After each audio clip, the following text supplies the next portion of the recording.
In our previous lab, we created my web app repository and publish a website image into that. So if you look at this repository, you can find that I have the latest image of an ASP.NET web application.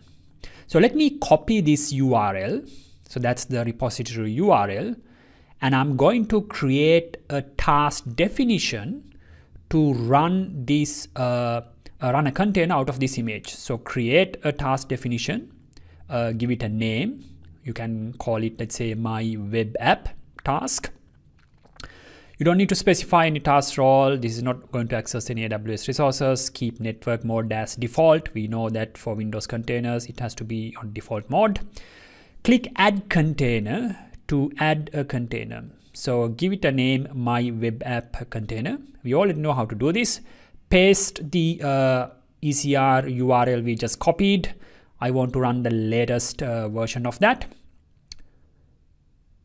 And for the memory, you need to at least give 1024 megabyte of memory because this is a ASP.NET full framework .NET application. If you don't specify, what will happen is the container will start, but IIS will fail to start. So what will happen is the load balancer will think, hey, the website is not running, and it's going to kill the container. So containers will start and stop, and at the end of the day, you will have a lot of stopped containers. So keep this one at least 1024 so that the ASP.NET web application can start without any memory issues. For the port mapping, you need to give the host port as 0 because this is dynamically allocated during the runtime. So you need to keep it as 0. And for the listener port, you need to specify the listener port in the container image. We know that this is port 80. How do we know that it's port 80? It could be actually a different one. It's port 80 because if you inspect the image that we published, if you type Docker images, this is the image we published in our previous lab. If you copy this image and type Docker inspect followed by the image name, you can find which port that this image exposes. So if you go to expose port, you can find that it's expose port 80. So that's the port number you need to put here. When you specify CPU units, it's same like before. You need to specify at least 1024 because this is ASP.NET full framework .NET application, and it needs decent amount of CPU to run. For the entry point and command line, you don't need to specify anything. The reason being the image itself defines what is the entry point. For example, if you look at Docker inspect, you can find that the entry point, it's running IIS by default. So you don't need to specify a command line or entry point here, just leave them blank. You can specify, if you like, the working directory, environment variables. For the moment, we are not interested in any of these things. You can specify a log group if you like, but in this case, I'm not going to specify that either. So leave everything in the default section and then click add. So I created this, added this container. The important thing is that the amount of memory and the CPU units has to be at least 1024. Click create, and it will create the task definition. So in my case, before recording this lab, I have created this task several times, and that's why I got the version 4. But in your case, it may be version 1 or version 2, depending on how many times you have modified this task. The next obvious thing is to run this task on my cluster. So if you go to clusters, you can find that I have a Contoso clusters, one EC2 instance back in it, 0 services, 3 rows running tasks, or 0 pending tasks, because I stop all the running tasks on this cluster. So go to EC2 section of your console, and I'm going to create a load balancer because I'm going to use a load balancer in front of my website. So in EC2 section of the console, you can go to the load balancers and then create a new load balancer. So what I'm going to do is to create a load balancer in front of our container service. So create a load balancer, select application load balancer. So that's what we are going to use. So you need to select application load balancer and select create. Give it a name, something like my web app LB for load balancer. It's going to be an internet facing one, IPv4 addressing, and I'm going to use HTTP on port 80, and then you need to select the VPC. So I have two public subnet, pub1 and pub2. So those are the two subnets I'm going to select. Click next. It gives an error because you need to at least select two subnets. So select the two subnets, pub1 and pub2, and then create a security group. You need to select an security group that got provision as part of the CloudFormation template execution. And the one you need to select is this load balancer dash security group. And this is the security group that has permission to send traffic to the security group that has been created with the EC2 instance that is running on the cluster. So if you haven't done that, the load balancer may not be able to send traffic to the cluster. Go to configure routing. Then I'm going to create this routing configuration. Of course, although we specify it here, we are going to delete this part of the load balancer configuration shortly.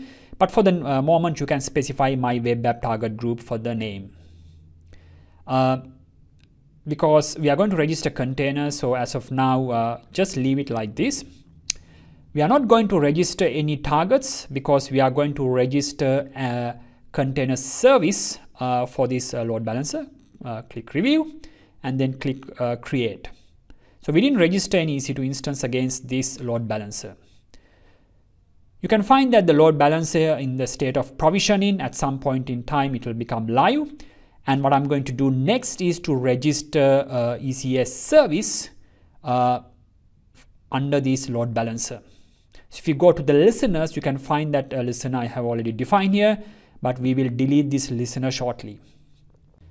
So we created the load balancer. The next step is to run this my web app task on my ContourServer cluster. So go to clusters, under my ContourServer cluster, we are going to create a service. We already know how to create a service. We did a batch app service before. So click create service. I'm not going to run my batch app web task, but I'm going to run my web app task. I'm going to run the latest version. In your case, it may be a different version, but in my case, the latest version is version 4. So the cluster that I'm going to run it is my ContourServer cluster. Give a service name, something like my web app service. Number of tasks I'm going to run is 2. So there are going to be 2 containers that will back this website. For the moment, minimum health percent and maximum health percent you can leave as 50 and 200. The placement algorithm, you can select any of these. It doesn't really matter because at the end of the day, I only have one EC2 instance back in this cluster. So let me select something like, let's say, bin pack for this task instead of the typical one we used to before. So I'm going to use bin pack. And in previous section, we never defined a load balancer, but this is a website which I can easily load balance. So I'm going to select application load balancer to do load balancing. For the health check grace period, look at the health file. It says the period of time in seconds that this Amazon ECS service, blah, blah, blah. So what it says is some health check period. You can look at that health check, the help file. So at the moment, I'm just going to keep it for 60 seconds. It's good. The load balancer here I'm going to select is the one we just created, my web app load balancer. So I'm going to add load balancer endpoint. So I'm going to create a listener under port 80. It gives an error because under my load balancer, there's already a listener at this port. So if you go to the load balancing section and select the load balancer we created, my web app load balancer, and go to the listeners, you'll find that there's a listener already at port 80. So that's why you will get this issue. So let me delete this. I don't need it, the one that got created by default. And then I go back to my service and then check whether it works. So if you refresh it here, it doesn't work because the page is still not refreshed with the latest data. So what you can do is to not add again like this, but go back into the previous page and leave everything like this. Let's say we select bin pack and go to the next step. So it will refresh the page. Select application load balancer. Keep the health check grace period as 60 seconds like before. So now the page is refreshed, and you can now add to load balancer. And now if you specify port 80, there won't be any port crash. So you can easily add these. So if you look at the listeners, you can find there's no any listeners defined. So that's why you don't get any error messages here. So these things you can leave it as it is. I'm going to have the one auto scaling group. There's no need of auto scaling in this moment. Click next step. So my service is in good shape and it's pointing to my load balancer. So click create service and it will go there and then provision the service. So the service is created. Everything is in good shape. All the target groups, listeners are created. And then view service to go back to the service. So as of now, the desired count of task I want to run is 2. Pending count is 2. If you keep it for a moment and then refresh it, you will get running count equals to 2. Depending on your environment, I already had this image on my EC2 instance that backed this cluster, and that's why it started very quickly. But in your case, you may need to leave some time. So back in my load balancer, here you can find that if you refresh it, it's in active state. Make sure it's an active state. And the way to connect into that is using this DNS name. So you are not going to connect to the containers directly. You are going to connect it through the load balancer DNS. So if I type it and press enter, if my containers has already started, you should get the website like this. So make sure that you give enough time because otherwise it won't work. So if you refresh this, you can find the container ID here. Your host ID is the container ID. So, and it's pointing to my service.